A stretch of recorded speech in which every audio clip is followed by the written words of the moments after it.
சென்னையில் ஒரு சவரன் ஆபரண தங்கத்தின் விலை மீண்டும் 58,000 ரூபாயை தாண்டியது. கடந்த திங்களன்று 7,150 ரூபாய்க்கு விற்பனை செய்யப்பட்ட 1 கிராம் தங்கத்தின் விலை அடுத்தடுத்த நாட்களில் ஏற்ற இறக்கத்துடன் காணப்பட்டது.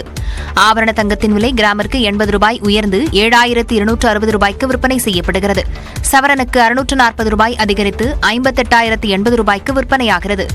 வெள்ளியின் விலை 1 ரூபாய் உயர்ந்து 100 ரூபாய்க்கு விற்பனை செய்யப்படுகிறது. ஆண்டின் தொடக்கத்திலேயே விலை அதிகரித்ததால் தங்கம் வாங்குவோர் அதிருப்தியில் உள்ளனர். சபரிமலையில் விமான நிலையம் அமைக்க 3 லட்சத்துக்கும் அதிகமான மரங்கள் வெட்டப்படும் என கணக்கிடப்பட்டுள்ளது. கேரளாவில் உள்ள உலக புகழ்பெற்ற சபரிமலை ஐயப்பன் கோயிலுக்கு தரிசனம் செய்ய வரும் பக்தர்களின் எண்ணிக்கை தொடர்ந்து அதிகரித்து வருகிறது. சபரிமலையில் விமான நிலையம் அமைக்க வேண்டும் என நெடுங்காலமாகவே கோரிக்கைகள் இருந்து வருகின்றன. இந்நிலையில் சபரிமலையில் சர்வதேச கிரீன்ஃபீல்டு விமான நிலையம் 2,569 ஏக்கரில் அமைக்கப்பட உள்ளது. இந்த பணிகள் குறித்து வெளியிடப்பட்டுள்ள ஆய்வறிக்கையில் மொத்தம் 3.4 லட்சத்துக்கும் அதிகமான மரங்கள் வெட்டப்பட வேண்டியிருக்கும் என கணக்கிடப்பட்டுள்ளது. அவற்றில் 3.3 லட்சம் ரப்பர் மரங்கள் மற்றும் 2,492 தேக்கு மரங்கள் கணக்கிடப்பட்டுள்ளன. அதேபோல 2,247 காட்டு பலா மரங்கள், 184 மாமரங்கள் உள்ளிட்டவையும் அகற்றப்பட வேண்டியிருக்கும் என தெரிவிக்கப்பட்டுள்ளது. விமான நிலைய கட்டுமான பணிகள் மூலமாக 347 குடும்பங்கள் இடம்பெயர வேண்டிய சூழல் ஏற்படும் என்றும் கணக்கிடப்பட்டுள்ளது.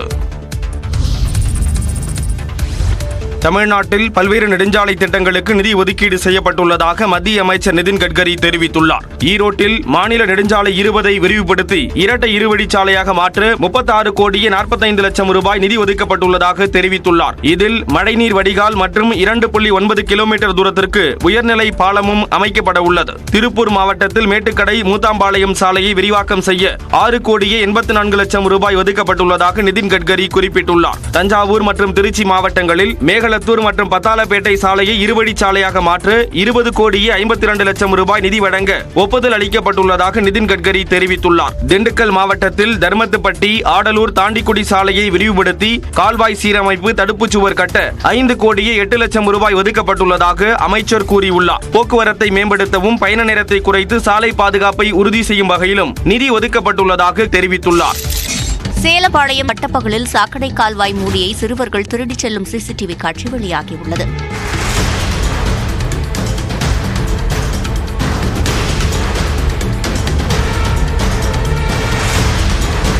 இரும்பு மூடியை திருடி செல்லும் சிறுவர்கள் மீது உரிய நடவடிக்கை எடுக்க வேண்டும் என்று அப்பகுதி மக்கள் கோரிக்கை விடுத்துள்ளனர்.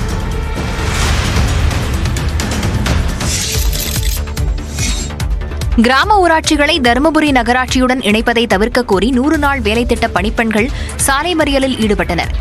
ஏஜெட்டிஹள்ளி, சோகத்தூர், இலக்கியம்பட்டி, தடங்கம் ஆகிய கிராம ஊராட்சிகளை தருமபுரி நகராட்சியுடன் இணைக்க அரசாணை வெளியிடப்பட்டது. இதனால் 100 நாள் வேலை திட்டத்தில் பணியாற்றி வந்த 1000க்கும் மேற்பட்டோரின் குடும்பம் வாழ்வாதாரத்தை இழந்திருப்பதாக கூறி தருமபுரி சேலம் சாலையில் பெண்கள் மறியலில் ஈடுபட்டனர். அவர்களுடன் அதிகாரிகளும் காவல்துறையினரும் 1 மணி நேரத்திற்கும் மேலாக பேச்சுவார்த்தை நடத்தினர். பின்னர் அங்கிருந்து கண்டன கோஷம் எழுப்பியபடி பேரணியாக வந்த பெண்கள் ஆட்சியர் அலுவலகத்தில் மனு அளித்தனர்.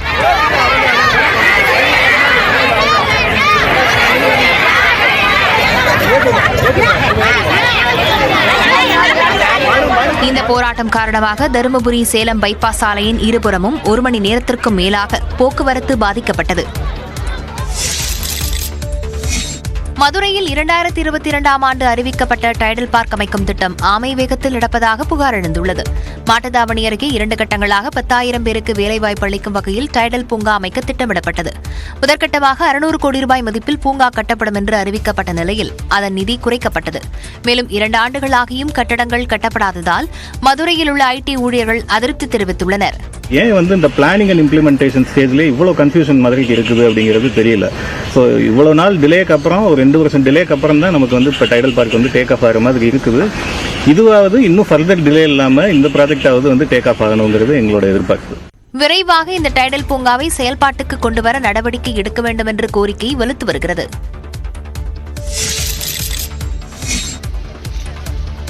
நாமக்கல் அருகே பொங்கல் கரும்பு கொள்முதல் செய்ய வரக்கூடிய அதிகாரிகள் ஒரு லாரி கரும்புக்கு 40 கரும்புகள் இனாமாக கேட்பதாக விவசாயிகள் வேதனை தெரிவிக்கின்றனர். சில நிறைய கம்ப்ளைண்ட் வருதுங்க.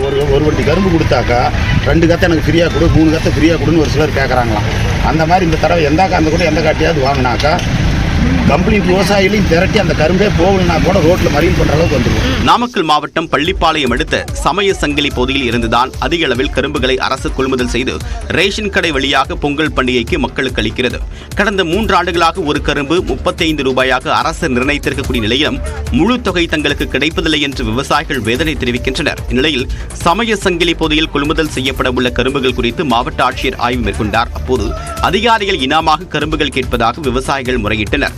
இதுவரை தங்களுக்கு எந்த புகாரும் வரவில்லை என்றும், அப்படி விவசாயிகள் புகார் தெரிவித்தால் இனாமாக கரும்பு கேட்கக்கூடிய அதிகாரிகள் மீது கடுமையான நடவடிக்கை எடுக்கப்படும் என்று மாவட்ட ஆட்சியர் திட்டவட்டமாக தெரிவித்துள்ளார். பணமும் தரகர்கள்லாம் யாரும் கிடையாது, நேரடியாக உங்களுக்கு உங்க வங்கி கணக்குக்கே வர வந்துடும். சென்னை திருவொற்றியூரில் ஒரே தெருவைச் சேர்ந்த 10 பேர் கடுமையான வயிற்றுப்போக்கால் பாதிக்கப்பட்ட நிலையில் மூதாட்டி ஒருவர் உயிரிழந்தது சோகத்தை ஏற்படுத்தியுள்ளது. கடந்த 29ஆம் தேதி அப்பர் நகரில் வசிக்கும் மூதாட்டி, தேசப்பட்டு உள்ளிட்ட 10 பேருக்கு கடுமையான வாந்தி மற்றும் வயிற்றுப்போக்கு ஏற்பட்டதாக தெரிகிறது. இதனையடுத்து திருவொற்றியூர் அரசு மருத்துவமனையில் சிகிச்சை பெற்றும் சரியாகாத நிலையில் தண்டையார்பேட்டை காலரா மருத்துவமனையில் அனுமதிக்கப்பட்டனர். இதில் 5 பேர் குணமடைந்து வீடு திரும்பிவிட்டனர். இந்நிலையில் மேல் சிகிச்சைக்காக ஸ்டான்லி அரசு மருத்துவமனையில் அனுமதிக்கப்பட்டிருந்த மூதாட்டி தேசப்பட்டு உயிரிழந்தார். சுகாதாரமற்ற குடிநீரே உடல்நல பாதிப்புக்கு காரணம் என பொதுமக்கள் குற்றம் சாட்டுகின்றனர். இதனிடையே அப்பர் நகரில் 30க்கும் மேற்பட்ட தூய்மை பணியாளர்கள் சுத்தம் செய்யும் பணியில் ஈடுபட்டனர்.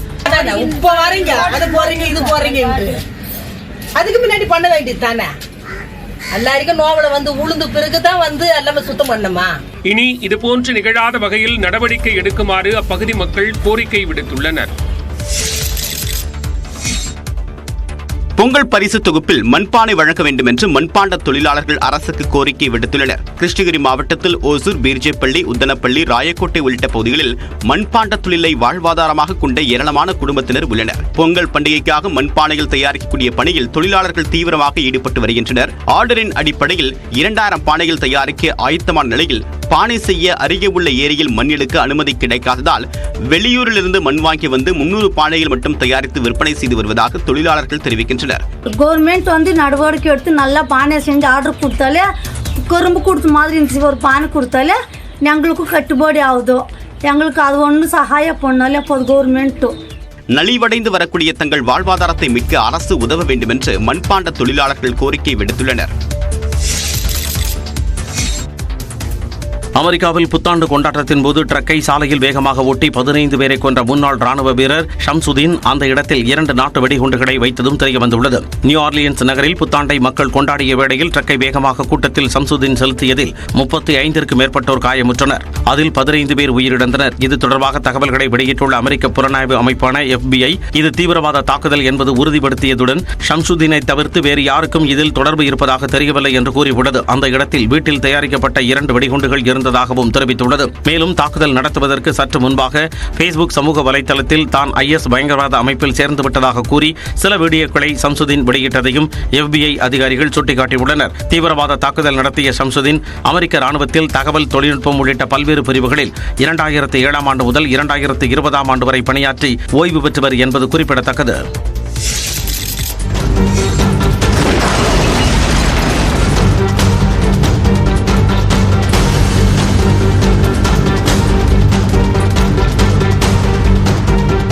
அமெரிக்க அதிபராக தேர்ந்தெடுக்கப்பட்டுள்ள டொனால்டு ட்ரம்ப் ஹோட்டல் முன்பாக சைபர் ட்ரக்கை வெடிக்க வைத்து உயிரிழந்தவர் ஜெர்மனியை சேர்ந்த ராணுவ வீரர் என்ற அதிர்ச்சி தகவல் வெளியாகியுள்ளது. லாஸ் வேகஸில் உள்ள ஹோட்டல் முன்பாக நிறுத்தி வைக்கப்பட்டிருந்த டெஸ்லா நிறுவனத்தின் சைபர் ட்ரக் வாகனம் திடீர் என்று தீப்பற்றி எரிந்தது. அதைத் தொடர்ந்து பட்டாசு வெடிப்பது போன்று அடுத்தடுத்து 3 முறை வெடிசத்தம் கேட்டது.